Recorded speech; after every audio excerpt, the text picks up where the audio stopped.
எல்லாரும் எப்படி இருக்கீங்க? இன்றைக்கி நம்ம டெரகோட்டா ஜுவல்லரி எப்படி பேக் பண்ணுறதுன்னு பார்க்கலாம் வாங்க. ஃபர்ஸ்ட் நம்ம டெரகோட்டா ஜுவல்லரி செஞ்ச அப்புறம் ஒரு 3 to 4 days நல்லா ட்ரை பண்ணிக்கலாங்க. அதுக்கப்புறம் இந்த மாதிரி ஒரு மண்பானை எடுத்துக்கோங்க.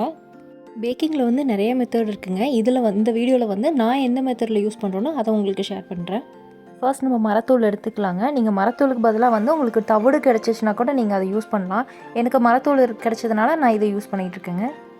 எம்டி பாட்டில் ஃபஸ்ட் லேயர் வந்து மரத்தூள் ஃபில் பண்ணிக்கலாங்க. ஈவனாக ஃபில் பண்ணதுக்கப்புறம் நம்ம செஞ்சு வச்சுருக்க டெரகோட்டா ஜுவல்லரி எடுத்துக்கலாம். இப்போ இந்த டெரகோட்டா செட்டை எப்படி மேக் பண்ணுங்கிற டுட்டோரியல் வீடியோ நான் நெக்ஸ்ட் வீடியோவில் அப்லோட் பண்ணுறேங்க. ஈவனாக ஸ்ப்ரெட் பண்ண மரத்தூள் மேலே வந்து நம்ம செஞ்ச ஜுவல்லரி செட்டை அப்படியே வச்சுக்கலாங்க. இப்போ நம்ம பெரிய பெரிய பெண்டன் செஞ்சோன்னாலுமே அதுவுமே இதே மாதிரி மெத்தடில் தாங்க பேக் பண்ணோம். ஒரு பீஸ்க்கும் இன்னொரு பீஸ்க்கும் கேப் இருக்கிற மாதிரி அடுக்கிக்கலாங்க. ஒரே டைமில் எல்லாத்தையும் போட்டோம் அப்படின்னா வந்து ரொம்ப நெருக்கமாக இருக்கும். அப்போ வந்து உடையிறதுக்கு நிறைய சான்சஸ் இருக்குது. இது மாதிரி பீட்ஸ்லாம் வந்து நீங்கள் அப்படியே கூட ஸ்ப்ரெட் பண்ணலாங்க. நான் வந்து கியர் ஒயரில் கோர்த்து அப்படியே போட்டிருக்கேன். வேற ஒரு ஜுவல்லரி செட்டுக்கு இந்த பீட்ஸ் கவுண்டிங்காக நான் கோர்த்து போட்டிருக்கேங்க. இப்போ இதில் ஒரே டைம் எல்லாத்தையும் வச்சிட வேணாங்க. ஏன்னா வந்து ரொம்ப நெருக்கமாக இருக்கக்கூடாது. கொஞ்சம் கேப் விட்டு தான் இருக்கணும். இப்போ நம்ம இதில் 2 செட்டு தாங்க பேக் பண்ண போகிறோம். அதனால் வந்து நான் ஒரே டைமில் போட்டுக்கிறேன். நிறையா செட்டு இருந்துச்சு அப்படின்னா நீங்கள் லேயர் பை லேயராக போட்டுக்கலாங்க. இப்போ மிச்சம் இருக்கிற பீட்ஸையும் இதிலே போட்டுக்கலாங்க. ஒரே டைமில் எல்லாத்தையுமே போட்டு வச்சுக்கலாம். கொஞ்சம் கேப் இருக்கிறதுனால நான் சின்ன சின்ன பீட்ஸ் எல்லாமே சைடில் எல்லாம் போட்டு வச்சுக்கிறேன். இதில் இடையில கொஞ்சம் கேப் இருக்கணுங்கிறதுக்காக நான் ஈவனாக ஸ்ப்ரெட் பண்ணி விட்டுக்கிறேங்க. அவ்வளோதாங்க. இதுக்கு மேலே வந்து இன்னொரு லேயர் வந்து நம்ம பவுடர் டஸ்ட் போட்டுக்கலாம்.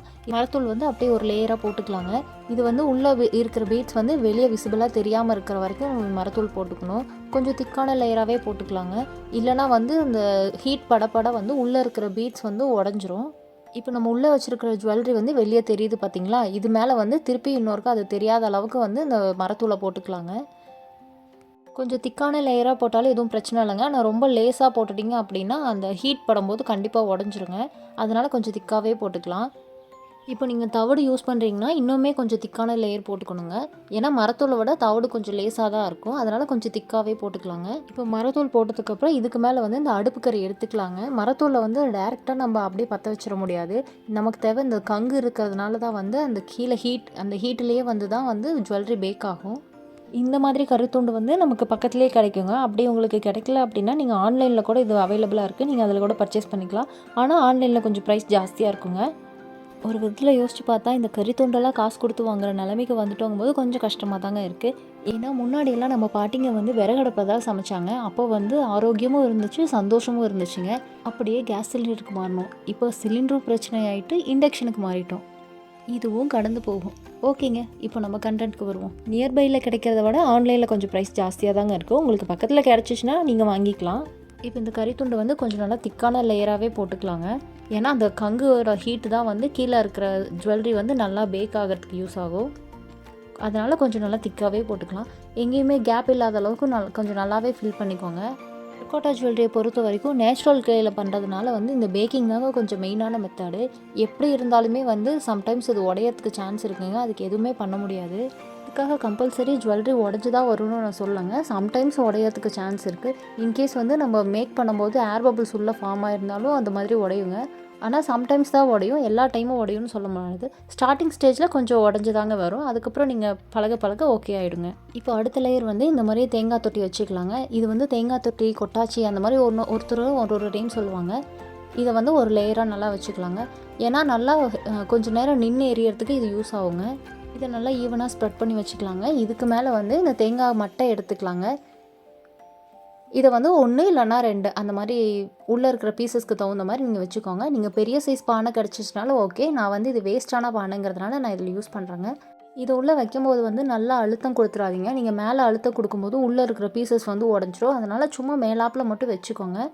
இப்போ வந்து இதை வெளியில் வச்சுட்டு நல்லா சீமெண்ணை ஊற்றிக்கலாங்க. ஒரு மூடி அளவுக்கு கொஞ்சமாக ஊற்றிக்கோங்க. நீங்கள் பெட்ரோல் கிடச்சாலும் அதையே யூஸ் பண்ணலாம். லைட்டாக ஸ்ப்ரெட் பண்ணிவிட்டு உங்கள்கிட்ட வேஸ்ட்டு துணி இருந்தால் கூட அதை கூட கொஞ்சம் நனைச்சி உள்ளே போட்டுக்கலாங்க. இப்போ வந்து இதை நம்ம பற்ற வச்சுக்கலாங்க. இதில் வேஸ்ட்டு துணி போட்டிங்க அப்படின்னா கொஞ்சம் நேரம் வரைக்கும் நின்று எரியுங்க. கொஞ்சம் பக்கத்துலேயே நின்று பார்த்துக்கோங்க. ஏன்னா காற்றடிக்கும் போது வந்து பக்கத்தில் வேறு எங்கேயும் பிடிச்சிறதுக்கான சான்சஸ் இருக்குது. அதனால் கொஞ்சம் பார்த்துக்கலாம். காற்றடிக்கும் போது வந்து சம்டைம்ஸ் இது அணைஞ்சிருங்க. அதனால் வந்து கொஞ்சம் மேலே வந்து லைட்டாக வந்து சீமெண்ணை கொஞ்சம் தொளிச்சிட்டே இருக்கணும்.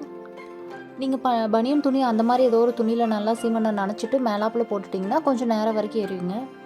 இதில் நம்ம தேங்காய் தொட்டி போட்டிருக்கிறதுனால அது கொஞ்சம் பிடிக்கிறதுக்கு கொஞ்சம் லேட் ஆகுங்க. ஆனால் உள்ளே நல்லா பிடிச்சதுக்கப்புறம் கொஞ்சம் ரொம்ப நேரம் எரியுங்க. ஒரு 10 மினிட்ஸ்க்கு அப்புறம் வந்து பார்க்கலாங்க. இப்போ பார்த்திங்கன்னா ஒரு 10 நிமிஷம் ஆச்சுங்க. உள்ளே இருக்கிறது ஃபுல்லாகவே நல்லா எரிஞ்சிருச்சு. அந்த தீயும் வந்து நல்லா அடங்கிடுச்சிங்க. இப்போ உள்ளே பார்த்திங்கன்னா லைட்டாக அந்த கங்கு தெரியும்.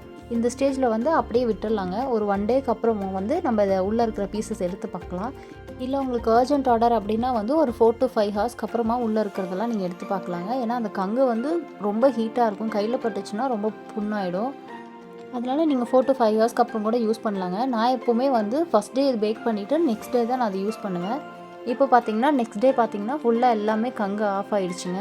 அந்த தணல் தாங்க கங்குன்னு நான் சொல்கிறேங்க. அது இப்போ பார்த்திங்கன்னா அது ஃபுல்லாக எல்லாம் பவுட்ரு ஆகிடுச்சு. இப்போ எக்ஸ்ட்ரா இருக்கிற சாம்பல்லாம் எடுத்துகிட்டு உள்ளே இருக்கிற ஜுவல்லரி நம்ம பார்க்கலாங்க. எதுவும் உடஞ்சிருக்கா நம்ம செக் பண்ணிக்குவோம். உடஞ்சிருச்சுன்னா எதுவும் பண்ண முடியாதுங்க. திருப்பி ஃபஸ்ட்லேருந்து தான் பண்ணணும். உடையாமல் இருக்கிறதுக்காக பார்த்துக்கலாம். இப்போ இதில் வந்து ஒரு சில பக்கம் பிளாக்காகவும் ஒரு சில பக்கம் இந்த ப்ரௌனாகவும் இருக்குது பார்த்திங்களா. இது வந்து பேக் ஆகாமல் இல்லைங்க. இது எல்லாமே பேக் ஆன பீஸ் தாங்க. இப்போ நம்ம எடுத்து பார்க்கலாம். இதில் நெக்ஸ்ட் டேங்கிறதுனால நான் கையில் எடுக்கிறேங்க. நீங்கள் அதே அன்னைக்கு எடுக்கிறீங்க அப்படின்னா வந்து ரொம்ப உள்ளே ஹீட்டாக இருக்கும். மேலே உங்களுக்கு ஆஃப் ஆன மாதிரி இருக்கும். ஆனால் உள்ளே வந்து ஹீட்டாக இருக்கும். அதனால் இந்த மாதிரி ஏதாவது ஒரு ஜல்லடை மாதிரி வச்சுக்கோங்க. இதில் வந்து அந்த சாம்பலெல்லாம் போக வந்து உள்ளே இருக்கிற பீசஸ் மட்டும் நம்ம எல்லாம் எடுத்துக்கலாம். இப்போ ஜலிச்சுட்டு உள்ளே இருக்கிற பீசஸ் மட்டும் நமக்கு தேவையான எடுத்துக்கலாங்க. இப்போ பார்த்திங்கன்னா எல்லாமே ஓரளவுக்கு ஃபுல்லாகவே பேக் ஆகிடுச்சு. நல்லா எதுவுமே உடையாமல் வந்திருக்குங்க. இப்போ இந்த சாம்பலையுமே வந்து நீங்கள் அதை வேஸ்ட் பண்ண வேண்டாம். நெக்ஸ்ட் டைம் வந்து நீங்கள் இந்த கங்கு இருக்குது பார்த்திங்களா, இதெல்லாம் வந்து நீங்கள் நெக்ஸ்ட் டைம் யூஸ் பண்ணிக்கலாம். உள்ளே இருக்கிற பவுடராக இருக்கிற சாம்பல் வந்து நீங்கள் வீட்டில் ஏதாவது செடி வச்சுருந்தீங்கன்னா நீங்கள் அதுக்கு போட்டிங்கன்னா நல்லாவே செடி நல்லா வளருங்க. முடிஞ்ச வரைக்கும் எந்த பொருளையுமே வேஸ்ட் பண்ணாமல் பார்த்துக்கலாங்க. ஆனால் இதில் உள்ளே இருக்கிற பீசஸ்லாம் உடஞ்சிச்சுன்னா அது எதுவுமே யூஸ் பண்ண முடியாதுங்க. அது ஃபுல்லாகவே வேஸ்ட்டு தான். இப்போ இந்த பீட்ஸ்லாம் நல்லா பேக் ஆகிடுச்சுங்க. இதுக்கப்புறம் வந்து நீங்கள் வாட்டரில் கூட வாஷ் பண்ணிக்கலாம். அவ்வளோதாங்க பேக்கிங் வீடியோ. இந்த வீடியோ உங்களுக்கு பிடிச்சிருந்துச்சுன்னா லைக் பண்ணுங்கள், ஷேர் பண்ணுங்கள். டெரகோட்டா ஜுவல்லரி பற்றின டவுட்ஸ் ஏதாவது இருந்துச்சுன்னா கமெண்ட் பண்ணுங்கள். இது போல் வீடியோஸ் பார்க்க நம்ம சேனலை மறக்காமல் சப்ஸ்கிரைப் பண்ணிவிட்டு பெல் ஐக்கானை கிளிக் பண்ணிக்கோங்க. அப்போ தான் நம்ம போடுற வீடியோ உங்களுக்கு நோட்டிஃபிகேஷன் வரும். உங்கள் எல்லோரையும் நான் அடுத்த வீடியோவில் மீட் பண்ணுறேன். பாய்ங்க.